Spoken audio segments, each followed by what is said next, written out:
Shalom, perkenalkan nama saya Esti Naomi. Pada saat ini saya akan membahas salah satu kasus pada gangguan jiwa, yaitu kasus halusinasi. Sebelum kita masuk di halusinasi, mari kita lihat apakah definisi gangguan jiwa tersebut.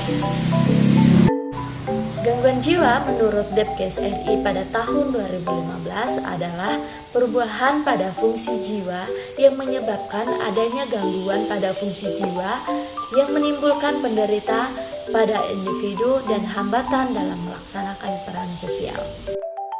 Nah, untuk waham merupakan suatu keyakinan palsu yang timbul tanpa stimulus luar yang cukup dan mempunyai ciri-ciri sebagai berikut, yaitu tidak realistik, tidak logis, menetap, egosentris, diyakini kebenarannya oleh penderita, tidak dapat dikoreksi, dihayati oleh penderita sebagai hal yang nyata. Penderita hidup dalam wahamnya itu. Keadaan atau hal yang diyakini itu bukan merupakan bagian sosial kultural setempat. Jadi dapat disimpulkan bahwa waham adalah suatu keyakinan yang salah yang dipertahankan secara kuat dan terus-menerus tetapi tidak sesuai dengan kenyataan. Nah, selanjutnya bagaimana proses terjadinya masalah? Jadi proses terjadinya masalah waham ini dibagi 6 fase, yaitu yang pertama, fase kebutuhan manusia rendah. Nah, pada fase ini waham diawali dengan terbatasnya kebutuhan-kebutuhan baik secara fisik maupun psikis. Secara fisik, klien dengan waham dapat terjadi pada orang-orang dengan status sosial dan ekonomi sangat terbatas. Biasanya klien sangat miskin dan menderita. Keinginan ia untuk memenuhi kebutuhan hidupnya mendorong untuk melakukan kompensasi yang salah.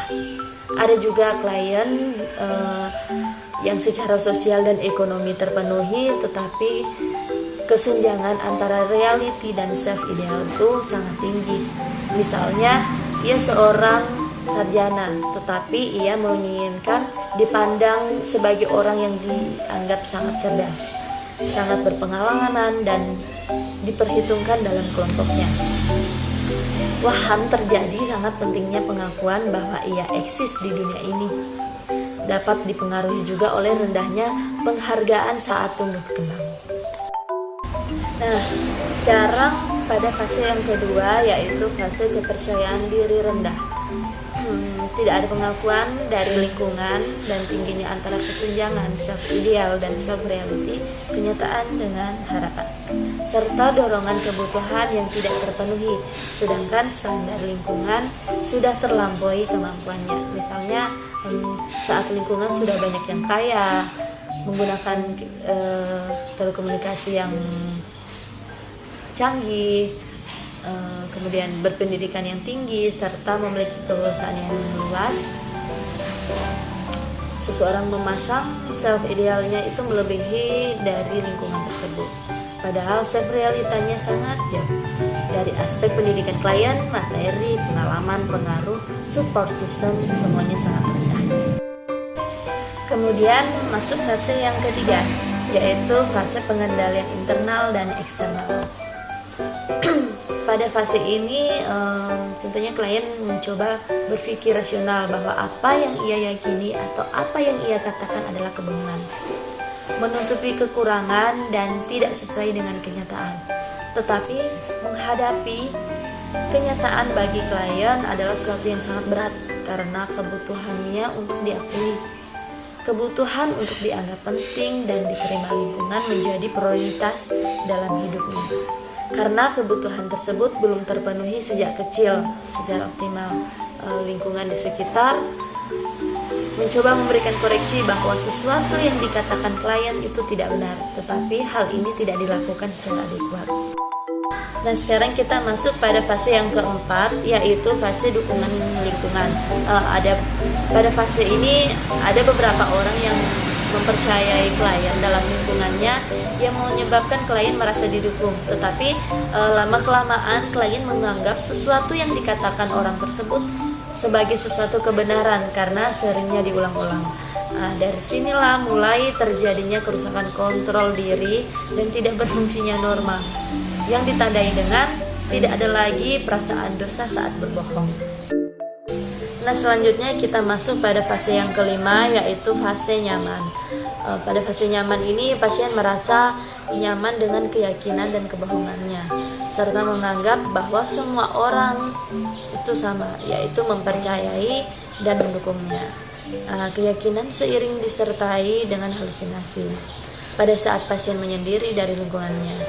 Selanjutnya, pasien merasa lebih sering menyendiri dan menghindar dari interaksi sosial. Nah, sekarang kita masuk pada fase yang ke-6, yaitu fase peningkatan. Pada fase terakhir ini, apabila tidak ada konfrontasi dan berbagai upaya koreksi, keyakinan yang salah pada klien akan lebih meningkat. Jenis waham itu sering berkaitan dengan kejadian traumatik pada masa lalu ataupun kebutuhan yang tidak terpenuhi. Karena waham itu bersifat menetap dan sulit dikoreksi. Isi waham itu dapat menimbulkan ancaman diri dan orang lain. Jadi kita masuk pada pohon masalah, yaitu yang pertama itu disebabkan oleh harga diri rendah kronis sehingga terjadi perubahan proses pikir, yaitu waham.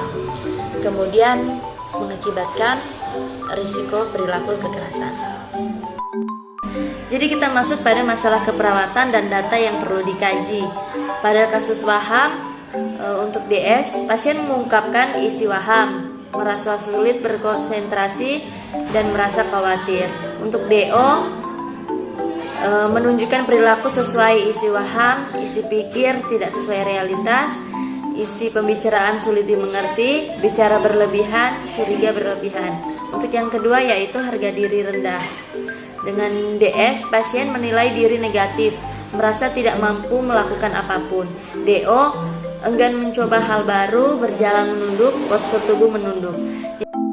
Kemudian ketiga yaitu resiko perilaku kekerasan. Dengan DS, pasien mengancam dan bersuara keras. DO, melukai diri sendiri dan perilaku agresif.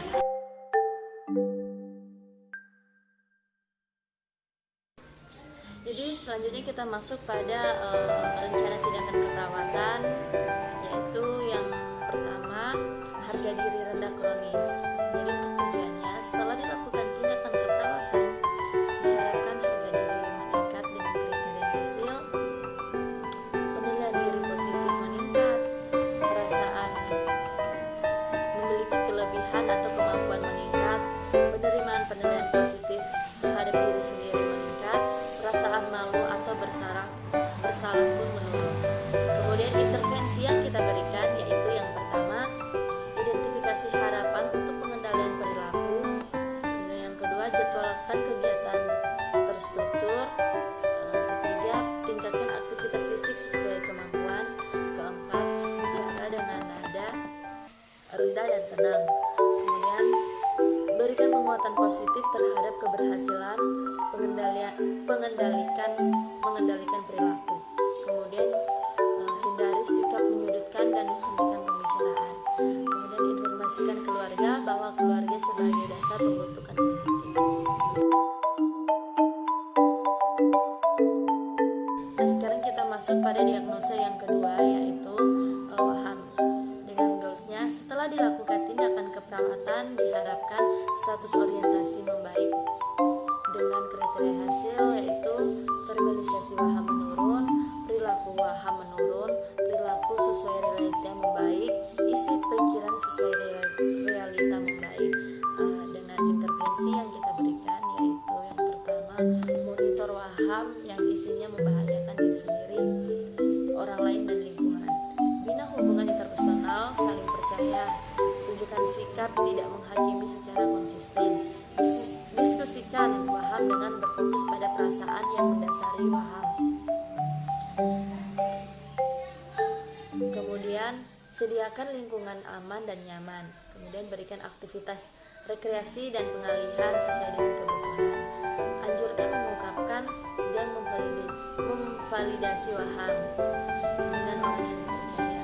Kemudian anjurkan melakukan rutinitas harian secara konsisten. Kita masuk pada diagnosa yang ketiga, yaitu risiko perilaku kekerasan. Setelah dilakukan tindakan keperawatan, diharapkan kontrol diri meningkat dengan kriteria hasil verbalisasi mengancam orang lain menurun, perilaku melukai diri sendiri atau orang lain menurun, suara keras menurun, perilaku agresif. Kemudian untuk intervensi yang kita berikan yaitu yang pertama, monitor adanya benda yang berpotensi membahayakan. Kemudian mempertahankan lingkungan bebas dari bahaya secara rutin.